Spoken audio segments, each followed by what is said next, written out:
Scott Wright, the president of DraftCountdown.com. I'm sure lack of sleep, Scott, putting together the final mock draft. And I'll ask you this. Over the years, we've done this a lot, you and I. This draft here, I wonder how difficult it is to put this thing together because it seems like this draft is going to have a lot of interesting twists and turns.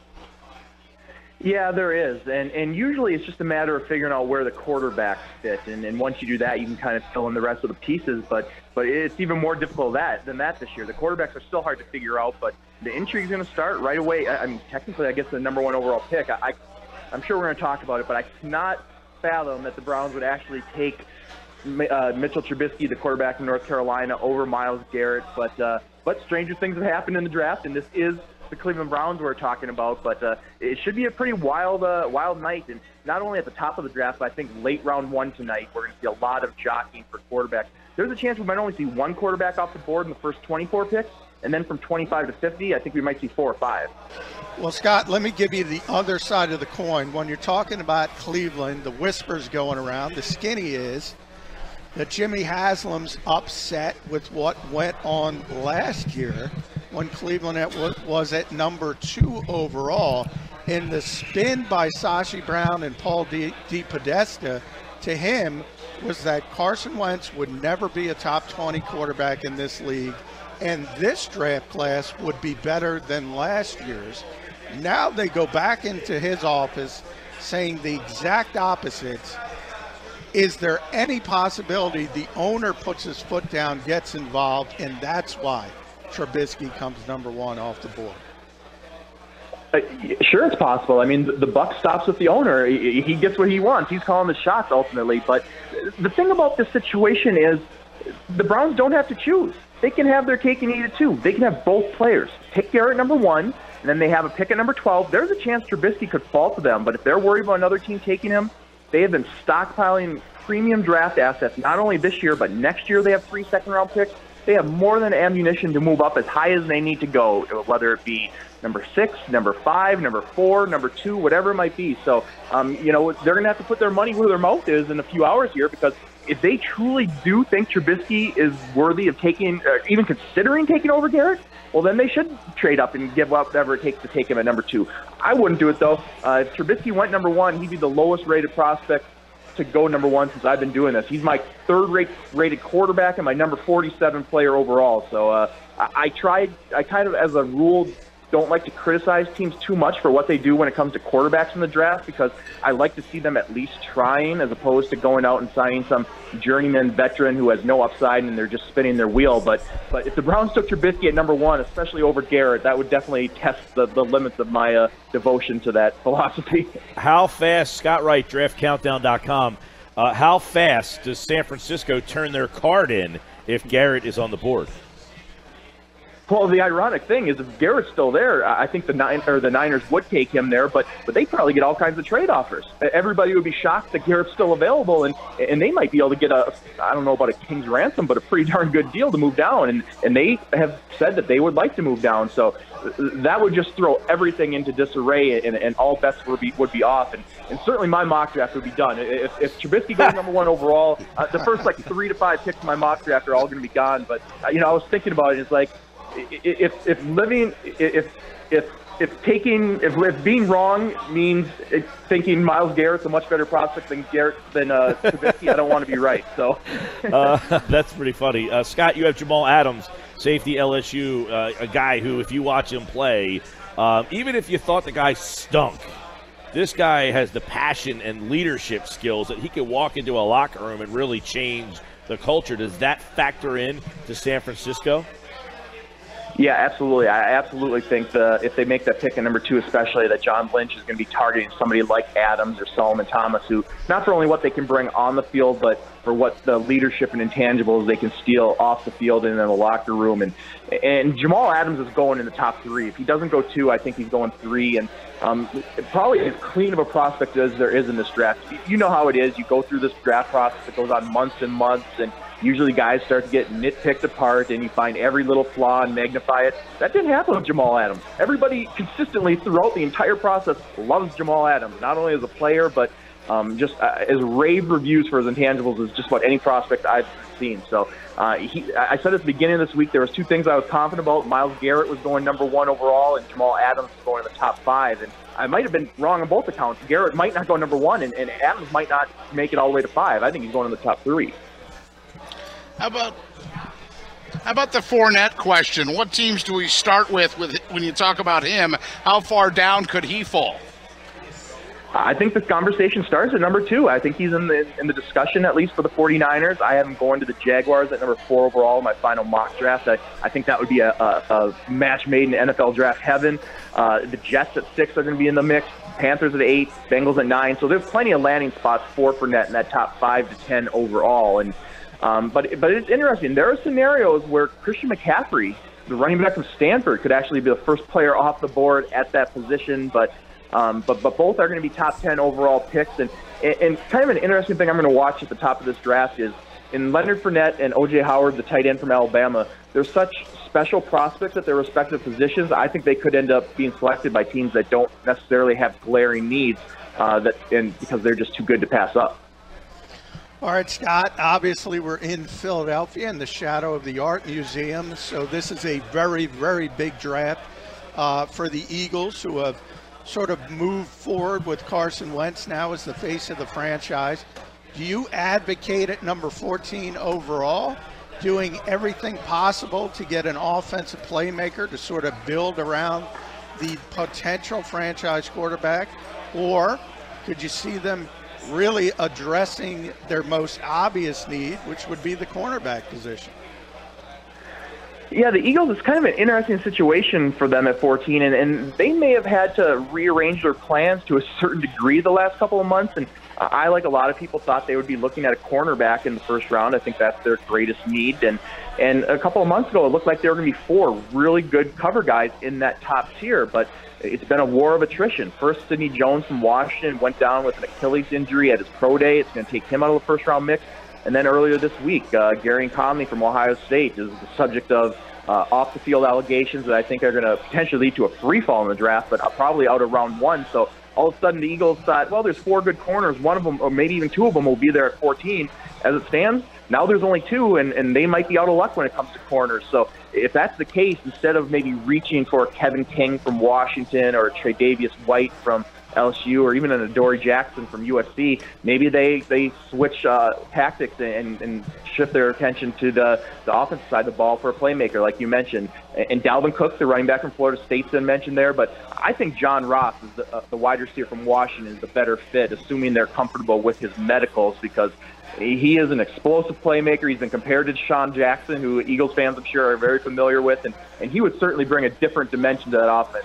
You can never go wrong giving your young quarterback Carson Wentz weapons to throw to. So if a corner's not there, which I don't think it's going to be, I think they might go with that playmaker, whether it be Ross or Cook. Scott, when you talked about Garyon Conley, I think he's such an interesting case right now because of the timing of what happened to him. Of course, the Eagles, as you mentioned, were probably heavily looking at him at that number 1 pick that they have 14th overall. But where do you see him going? I mean, it sounds like all the teams have been doing their investigations over the last 48 hours to try to find out what they can. Is this legit? Is it not? Is he innocent? And trying to do all their homework with that. Also, and while you answer that, where do you think Sidney Jones goes? Does he get drafted at all, or does the Eagles take him entirely out of the draft? So where do you see those 2 guys eventually coming off the board? Well, I'll start with Sidney Jones, who I still gave a first-round grade, and a situation similar to a year ago with Jalen Smith from Notre Dame and Miles Jack from UCLA, both, I think, legitimate top 10 talents in that draft.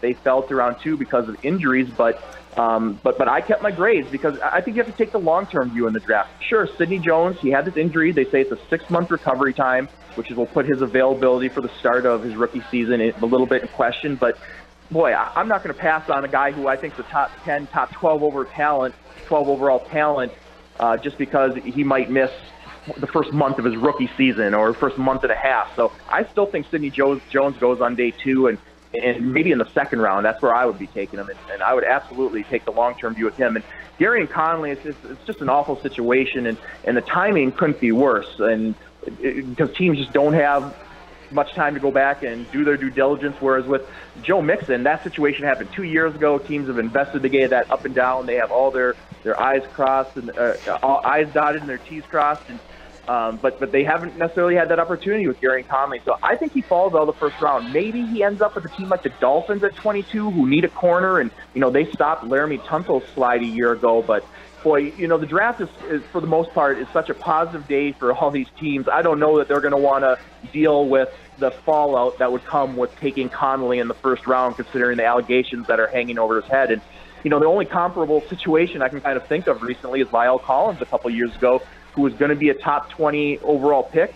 Right before the draft, he was involved in a police investigation. After the draft, turns out much ado about nothing. He wasn't involved. He was totally cleared, but he went undrafted. And I don't think that's going to happen to Conley, but it's probably in the cards, depending on what teams find out in this limited time that they have before the clock starts. Scott Wright, DraftCountdown.com is with us. A couple guys I want to throw your way for fits for Philly. One is we hear a lot about Charles Harris. His name continues to come up there. And, a lot of people look at him as maybe more of a 3-4. The Eagles are a 4-3. For him, does it really matter? Do you think he fits Jim Schwartz? And the second guy, who a lot of people seem like are really gaining steam, specifically around here, is Reuben Foster, another 3-4 inside guy. Does he fit the 4-3 Jim Schwartz? If the Eagles ended up with a Foster, or Harris, one of those two guys, does that do anything for you? Well, interestingly enough, I have those two players going directly before and directly after the Eagles in my final mock draft. I have Foster going to the Cardinals at 13 and Harris going to the Colts at 15. And Harris in particular, I've heard linked to the Eagles. And if they want a pass rusher, he's one of the best in this class. And, the very good program pedigree when it comes to producing NFL defensive line, and Mizzou does it as well as anyone. And Charles Harris didn't necessarily test off the charts, but I think he plays more athletic and faster than those workout numbers would lead you to believe, and just a really crafty pass rusher. This is a guy who gets the job done with not only he's a good athlete, but effort. He's got a wide array of pass rush moves and counters. Just one of the best natural pass rushers in this draft, and I think he's going in the top half of the first round, and I've even heard possibilities maybe as high as the top dozen overall. So if he's there, I think he'd be in the mix for the Eagles. I just don't know that he would be in their top 2 or 3 priorities, but he's going to go a lot earlier than a lot of people expect, and ahead of some guys with much higher profiles. For example, Derek Barnett from Tennessee, who broke Reggie White's sack record for the Vols, and guys like that. Harris is very highly thought of around the league. And Foster, I mean, you look at Alabama, 3-4. I mean, the Eagles have Jordan Hicks there, obviously. I mean, I guess some people view Hicks as a weak side guy anyway that can move out, but is Foster and too big of an impact player to pass on? Yeah, and at one point I thought Foster had a chance to really slide on draft day for a number of reasons, whether it be positional value, health, and character concerns, but it sounds like he's going to go somewhere in the top half around 1. I think his floor maybe is the Ravens at number 16 overall. But one of the better pure football players in this draft. There's people who feel he's a legitimate top 2 to 3 talent in this draft when it comes to just evaluating the tape. He is a playmaker on the field. Good range. He hits like a ton of bricks. So there's a chance he could still go as early as number 9 overall to the Cincinnati Bengals. But I don't think he escapes the top half of round 1. But I don't think that's the direction the Eagles are going to go there. I think Harris would be more likely than Foster in that regard. And even in defensive end, I think that's not their top priority in the first round. Scott, when you talk about, sort of pick 10 to 20 in that range, there's been so much affecting whether it started with Sidney Jones's Achilles injury. You mentioned the legal issues with Gary and Conley. You have the diluted sample from Reuben Foster, even Jabril Peppers, similar type thing. Some people have him that high. You have the medicals of Ross. Do you sense a lot of teams in that range trying to get out, trade back, and get some value because some of the people who were supposed to go there really can't go there any longer? Yeah, I think there's going to be teams in that middle of round 1 that are certainly open to moving down, and as always, the trick is always finding somebody willing to pay the price to move up. But I think there could be a market this year, especially in the back end of that top 20, the teens, early part of the 20s, in that 15 to say 25 range, I think we're going to see a run on offensive tackles. And there's basically 3 or 4 blockers who are kind of in a tier by themselves, and it kind of drops off after that. So I think teams are going to get aggressive to get the guy that they specifically like. And I think Cam Robinson from Alabama is going to be the first blocker off the board, but he could be challenged by Forrest Lamp, the offensive tackle / guard from Western Kentucky. I have both going in the top 20 overall in my final mock. And then Garrett Bowles from Utah is going to go in the top 25. The wild card is Ryan Ramczyk from Wisconsin, who's probably the most talented behind only Cam Robinson, but he's coming off a hip injury. He had surgery. It kind of hindered him through this pre-draft process. Only 1 year as a starter at Wisconsin. So I actually had him falling out of the first round of my final mock draft, and that was one of 2 or 3 guys I had slipping out of round 1 that I was a little uneasy about. But with his medical history, I've heard that there are some teams in need of blockers that are concerned about him. So don't be surprised if Ramczyk falls a little bit. Scott Wright, Draft Countdown. If you look at draftcountdown.com, his final mock draft for your favorite team at number 14, the Philadelphia Eagles select John Ross. That's who you have penciled in there. And obviously they went and got Alshon Jeffrey. They got Torrey Smith. But Ross seems like he would fit in there really well. And there's a couple of guys that we've heard behind him. You have Mike Williams going after, Derek Barnett going after, Dalvin Cook going after. Ross, is he, to you, a very good fit or just too good of a talent to pass on? Well, and personally, I have Mike Williams as my top-rated wide on this draft. He's my clear-cut wide receiver 1, and I think he's a top 10 pick. But I think he would replicate what they have to a certain degree with Alshon Jeffrey and Jordan Matthews. And the thing is, on paper, they have some options with those two, and Torrey Smith they added this offseason, but nobody really locked up long-term that you can feel comfortable about being there, say, 3-4 years. And you want to have somebody that Carson Wentz can develop with and develop a repertoire with. So I think John Ross is a better fit over Williams just for the Eagles, simply because he brings a different dimension. This is the type of guy that defenses have to account for at all times. Not only can he take the top off a defense vertically, but he'll catch a short pass and he'll make people miss, and then he'll take it the distance. He'll score from anywhere on the field. And the only question mark with John Ross is durability. He needs to stay healthy. He's had injuries to both knees. He's got an upper body injury that he's recovering from now. But I just think when you run 4-2-2, teams will overlook a lot, and I still think he goes in the top half of round 1. And honestly, he has a pretty wide range in the draft. There's speculation that he could slide due to those medical concerns, and that's kind of an unknown for people like me. If you're not in the league talking to doctors, we don't really know what type of feedback they're getting. But I wouldn't be shocked if he was the big faller, but I also wouldn't be shocked if he split into the top 10 overall. I think that's a possibility as well. And I guess I err a little towards the higher end of that range just because 4-2-2, speed kills, every team's looking for it, and he's as fast as it gets. At the end of the day, McCaffrey, who started off, I don't know where, 3rd round, 2nd round, you have him literally, I mean, he's just shooting up the boards. You finally mocked him at 8 to Carolina, so it appears that you think Tristan McCaffrey, top 10. Well, I said yesterday that at the rate McCaffrey's going with all the buzz and positive momentum he has, somebody's going to trade 5 first-round picks to take him number 1 overall. And I guess I was only half kidding. There's a chance he might not make it to number 8.